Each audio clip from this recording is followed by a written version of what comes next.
project 4 is due today. Hand that in before you leave. So next class is our last class before test 3. It's not a review class. I'll have some extra hours, office hours in the afternoon.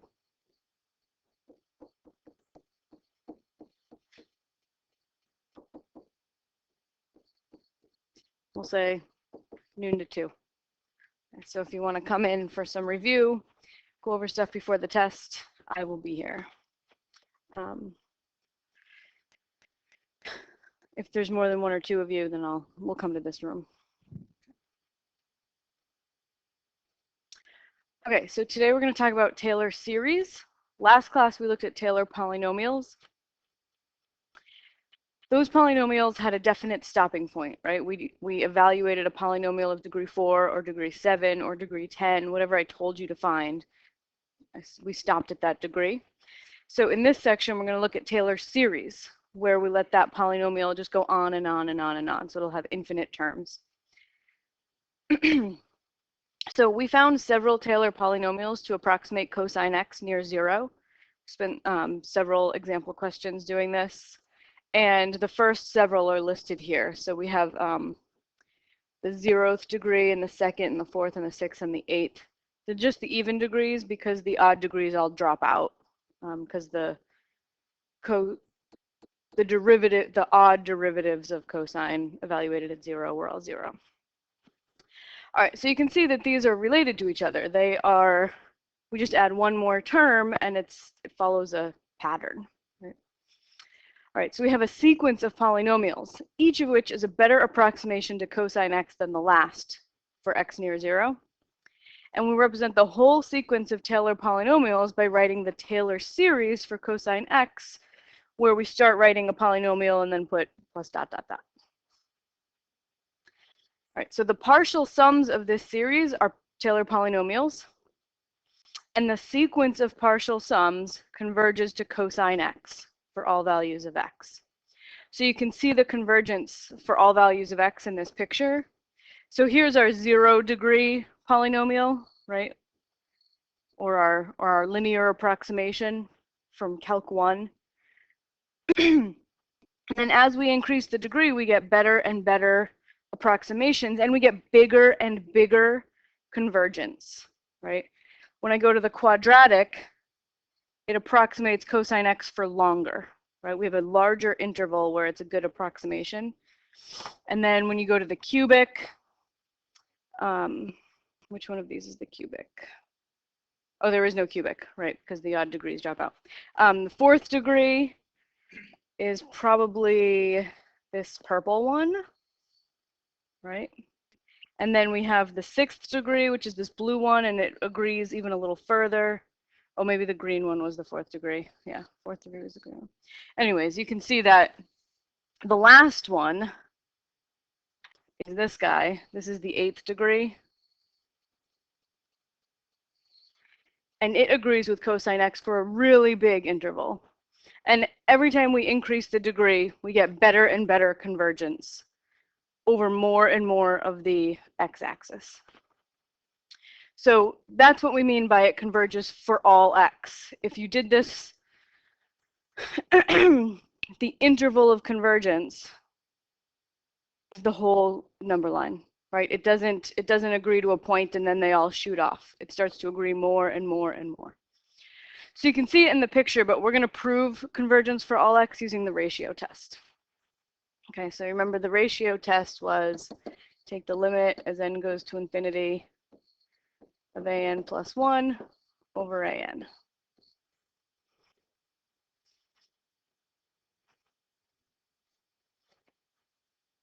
And this is my series. So this is the sum of, we'll say, x to the n over, oh, they got to be evens. So we'll say 2n. X to the 2n over 2n factorial.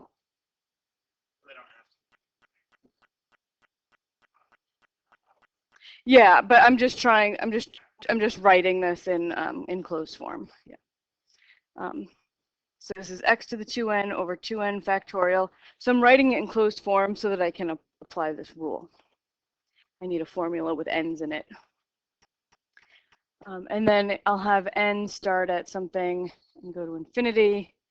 And I think I'll have it start at 0. That way I'll get 1 for my first term. Okay, so my n plus first term, you replace the n's with n plus 1's.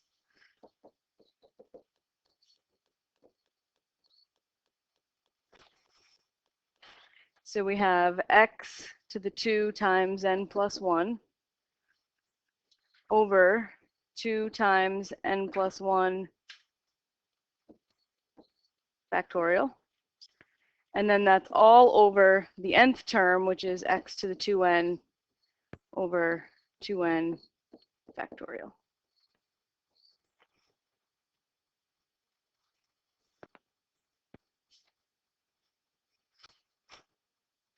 All right, so now we just have to do some simplification, cancel, and take the limit.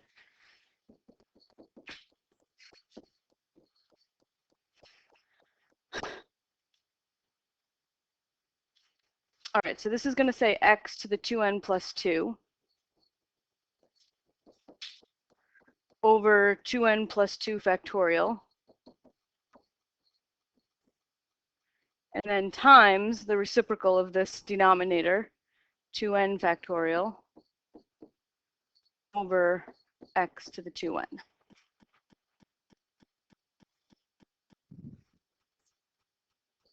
Absolute values.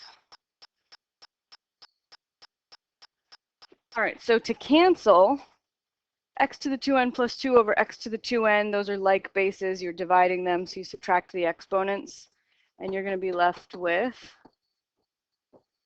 an x squared on top. Okay. And then 2n factorial over 2n plus 2 factorial. So this says 2n plus 2 times 2n plus 1 times 2n, et cetera, et cetera, et cetera. And this one just says 2n times, et cetera, et cetera, et cetera. So everything below 2n will cancel. So what I have down here is 2n plus 2 times 2n plus 1.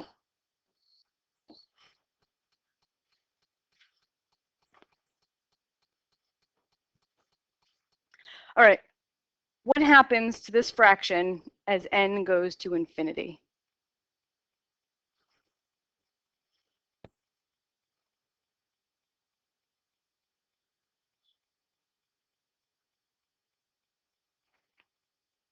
Goes to 0. The denominator goes to infinity, yeah. X doesn't do anything, right? N is what's changing. So x is just staying the same, and x squared in the numerator stays the same. And the denominator is going to get bigger and bigger and bigger, so this fraction is going to go to 0. No matter what x is, that fraction goes to 0. And in the ratio test, if this number comes out as less than 1, we get convergence.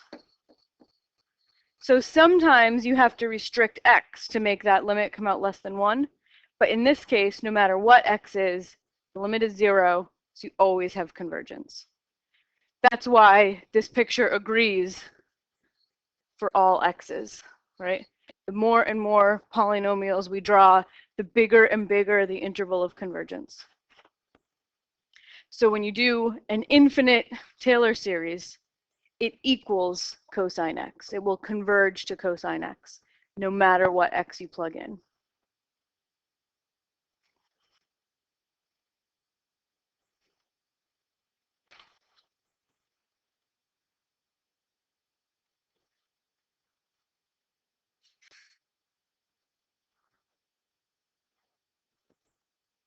All right, so we define the Taylor series for sine x and e to the x similarly. We got, last class we spent some time developing some polynomials for sine x and e to the x. Today we're just going to write them as an infinite polynomial. So cosine x, we just proved that this was equal. For any value of x, this converges to cosine x. And for sine x, we have a similar Taylor series, and e to the x has its own Taylor series also. Those three are really famous, and they're good to know off the top of your head. So let's just verify a couple of properties that we know are true. And let's just make sure that the Taylor series that we use for sine and cosine and e to the x, if you replace sine or cosine with its series, you should have these same truths, right? Because the series are equal. So let's say I wanted to take, maybe I'll just do the e to the x one to start. And I don't really leave myself enough room to do this, so another page. Okay, so I want to show that the derivative of e to the x is e to the x even when I use a series. So if I take d dx of e to the x, I should be able to instead take d dx of this Taylor series for e to the x, which is 1 plus x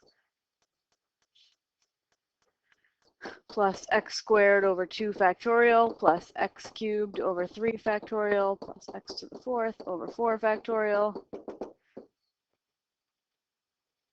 And we all know that the derivative of e to the x is e to the x, right? So I'm hoping that if I take the derivative of this series, I should get that same series. All right, so what's d dx of 1? 0. Yeah, so we can just do this term by term like you do any polynomial. So we have 0. And then the derivative of x is 1. And then the derivative of x squared over 2 factorial. So the power rule, you'd bring the 2 down, right? And you'll have 2x over 2 factorial. And then the derivative of x cubed over 3 factorial, you'll have 3x over 3 factorial plus 4x over 4 factorial. Oh, sorry, cubed squared. There we go. All right, so now I just can simplify this. 2 factorial means 2 times 1, so those 2's are going to cancel. And then I have 3x squared, and 3 factorial means 3 times 2 times 1, so the 3's cancel. And then I have 4x cubed over 4 factorial, which means 4 times 3 times 2 times 1, so the 4's cancel. And then I'm going to drop the 0, because adding 0 doesn't mean anything. And I'm going to be left with 1 plus, that simplifies to an x. That simplifies to x squared over 2 times 1, which is 2 factorial. X cubed over 3 times 2 times 1, that's x cubed over 3 factorial. And that series is the series for e to the x.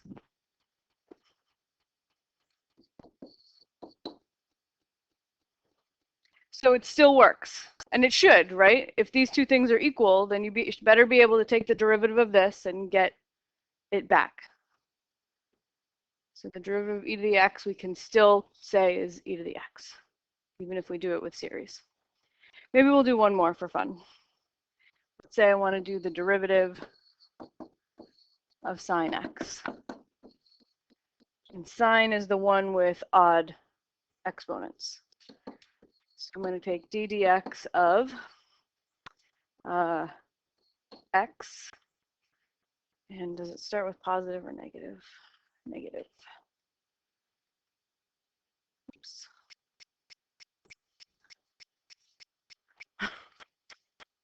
Okay, x minus x cubed over 3 factorial plus x to the 5th.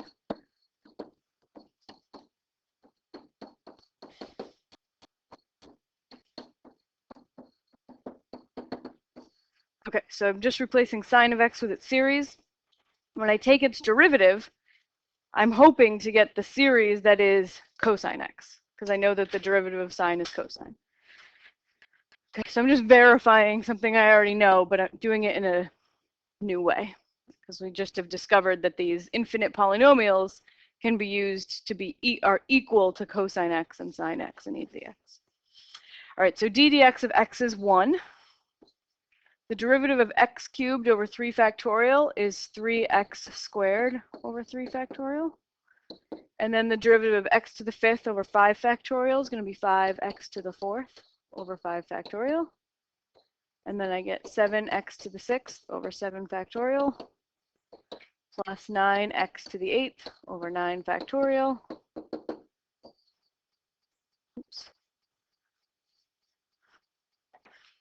And then I can just simplify.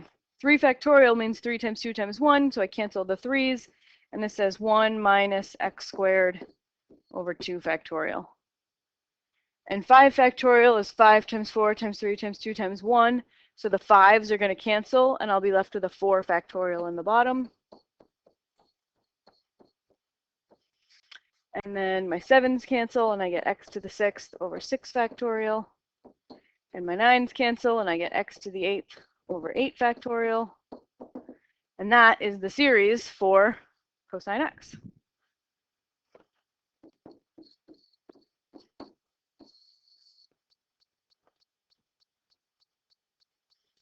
Does that make sense? So we've had this visual suggestion that your Taylor polynomials converge to cosine x.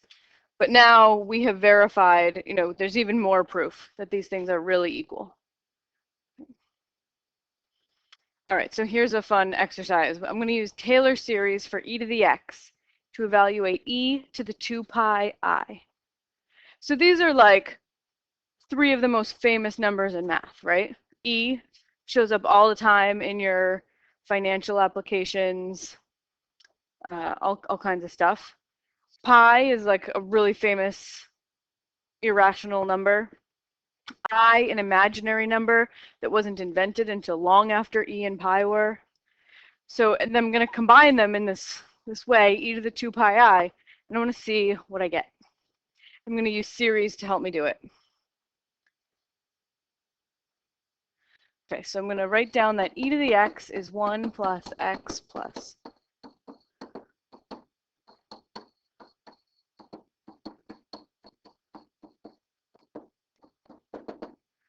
And now I'm going to replace my x's with 2 pi i's.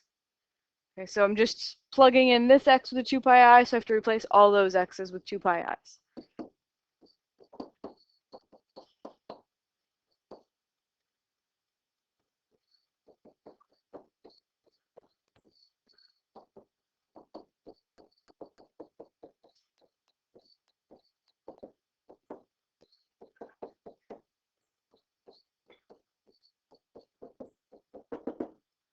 Okay, so I have 1 plus 2 pi I plus, this is 4 pi squared I squared. But what is I squared?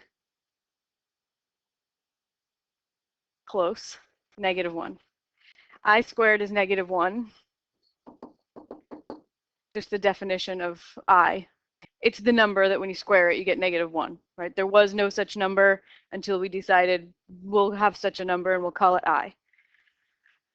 So this actually just changes the sign here to a negative, and that's going to be 4 pi squared over 2 factorial. And then 2 pi I cubed. What is I cubed? Actually, you know what? I think I'm going to leave this as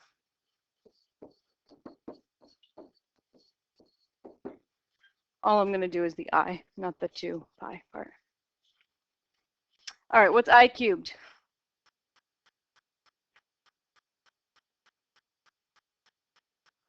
-I, yeah. If you look at this equation, multiply both sides by I, you get I cubed is -I. Okay, so I have another negative sign.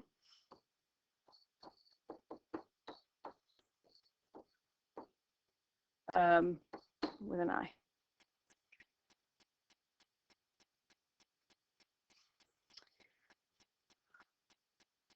What's I to the 4th?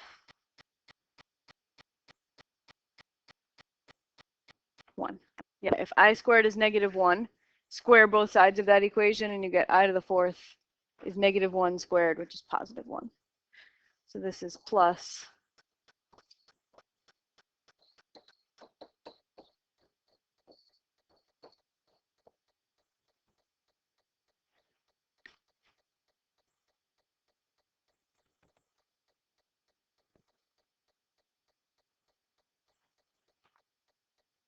I think I need more terms for us to see the pattern.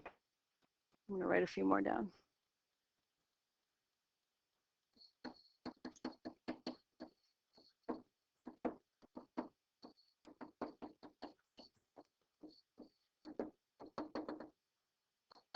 Okay, so when I take I to the fifth, I just get I.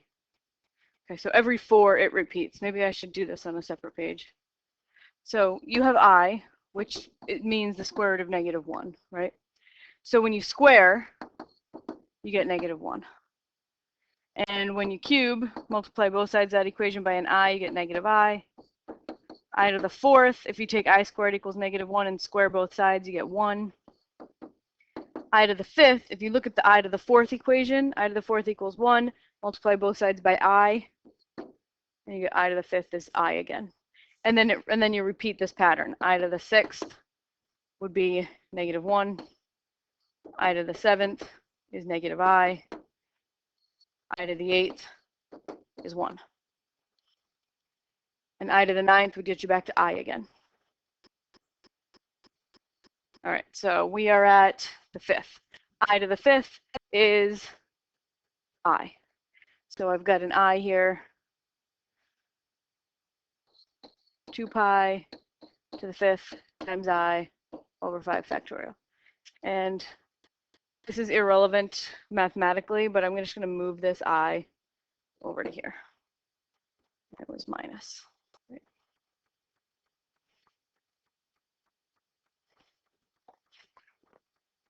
Okay, and then one more term. I to the sixth is -1, right? Yeah, I to the sixth is -1. So we have minus 2 pi over 6 factorial, 2 pi to the sixth. All right, so let's collect the terms that have i's in them, and we're going to separate those from the terms that don't have i's in them. So no I, no I, no I, no I.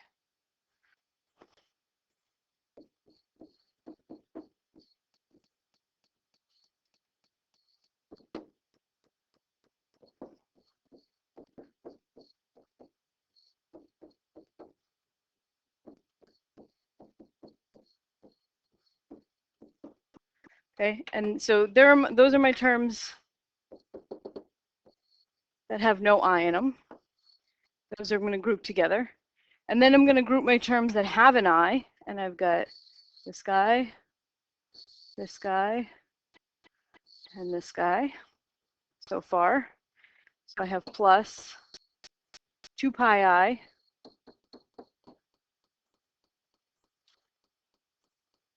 minus 2 pi cubed I over 3 factorial plus 2 pi to the fifth I over 5 factorial. And it looks like my signs are alternating positive, negative, positive, so my next one's probably negative.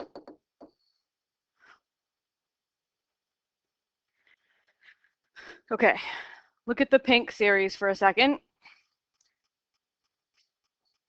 There's an I in every term, just one plain old I. I'm going to factor it out. So I'm going to have I times 2 pi minus 2 pi cubed over 3 factorial plus 2 pi to the fifth over 5 factorial minus, and then this I'm just going to copy down.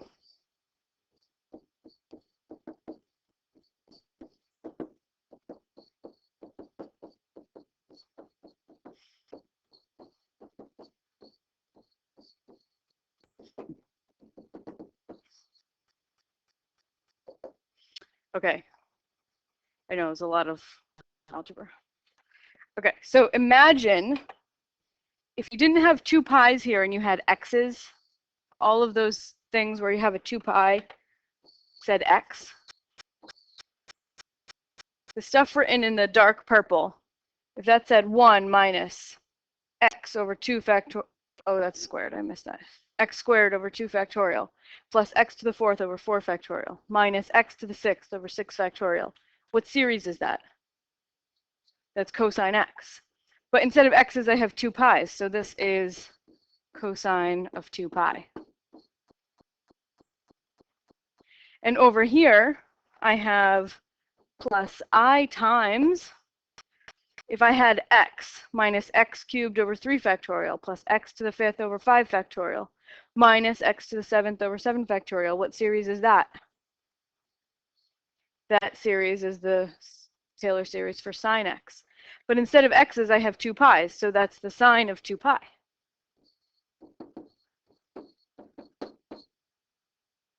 All right, so what's cosine 2 pi equal?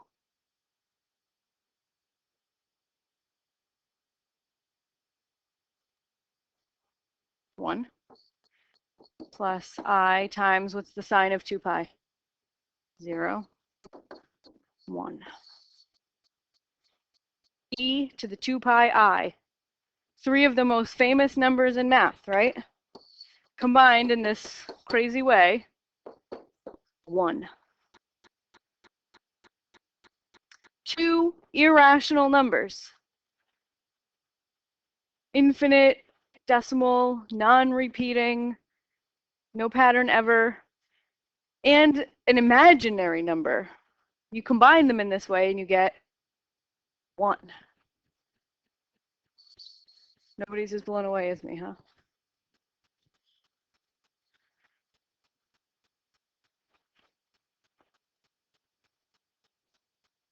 Okay.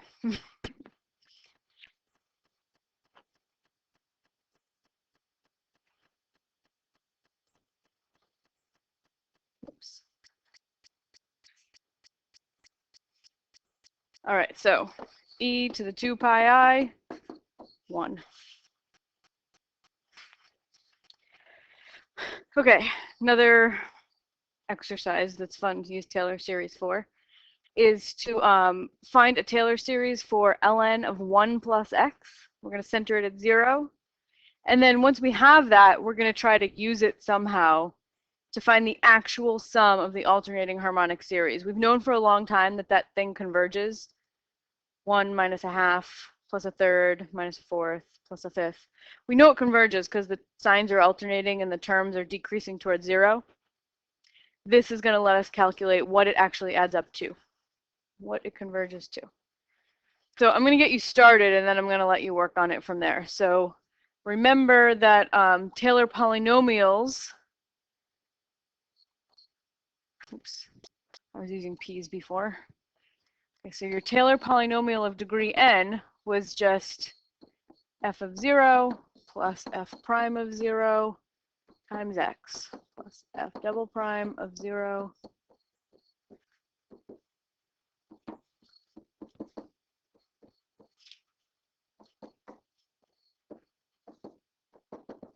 Right, so this is how you found a Taylor polynomial.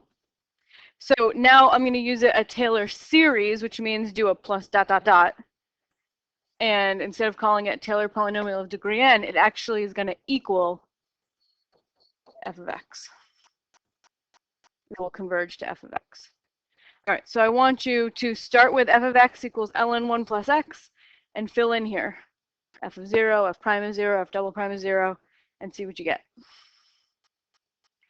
Okay, so you'd notice that over on the sideboard here, I wrote down f of x and its first 5 derivatives, just using the rules that we know from Calc 1. And then I plugged 0 into all of them, because that's what we need to put into the Taylor series formula. Okay, so f of 0 just becomes the ln of 1, which is 0. So that term drops out. F of 0 is 0.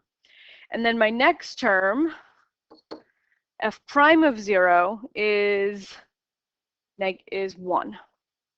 Yeah, f prime of 0 is 1, so I just have an x there.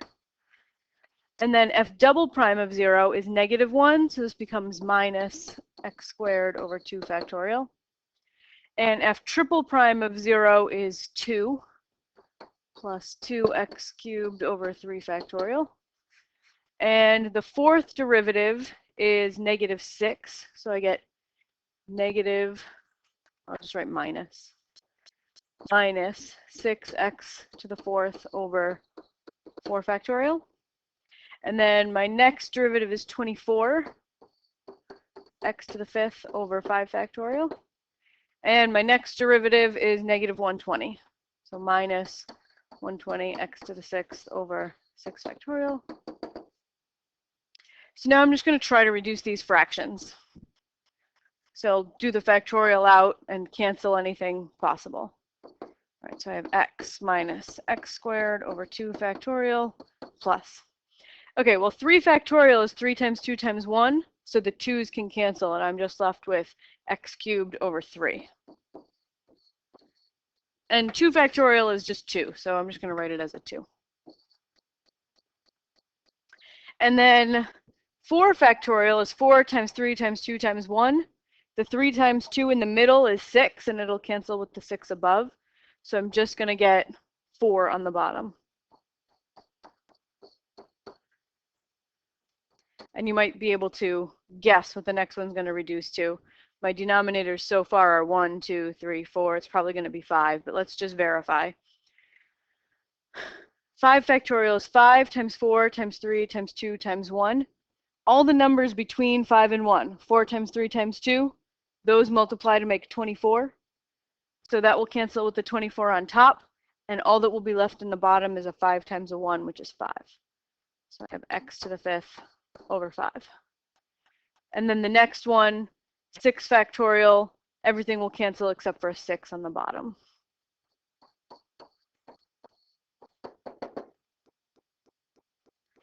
Okay, so that looks like the harmonic series, right? If I replace my x's with what, I'll have the harmonic series.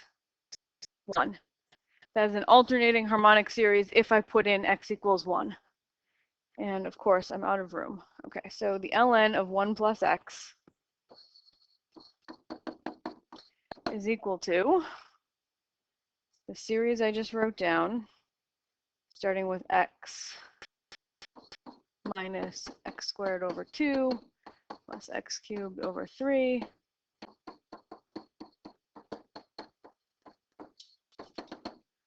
So that means if I replace all my x's in the series with a 1, I get 1 minus a half plus a third minus a fourth plus a fifth.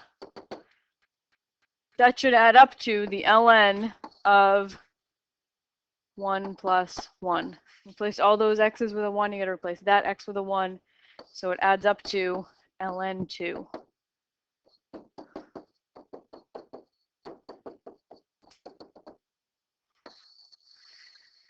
So the alternating harmonic series adds up to the ln of 2. That also seems crazy to me. Log of 2 is another irrational. You're adding up an infinite number of rational numbers, and you get an irrational number result. When you do things with infinity, weird stuff happens.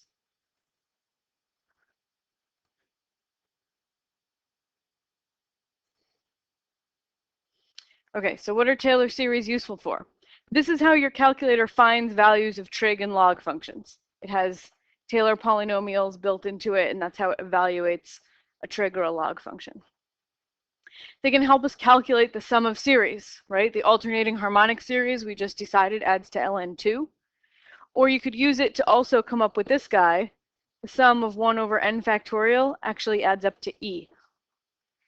And you can use some series to help you do that. They can help us understand new functions, right? E to the I theta, we had a little preview of that. We did e to the 2 pi I, so we replaced that theta with a 2 pi. But e to the I theta is a function all itself, where theta is the variable, and we'll discuss it next class. And they can help us estimate derivatives or integrals, and we'll do more on this next class also.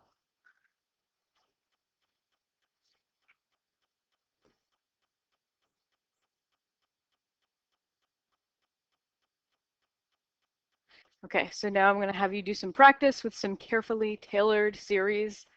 You can use the Taylor series reference sheet that's on the front of your packet to come up with a Taylor series for x times e to the x.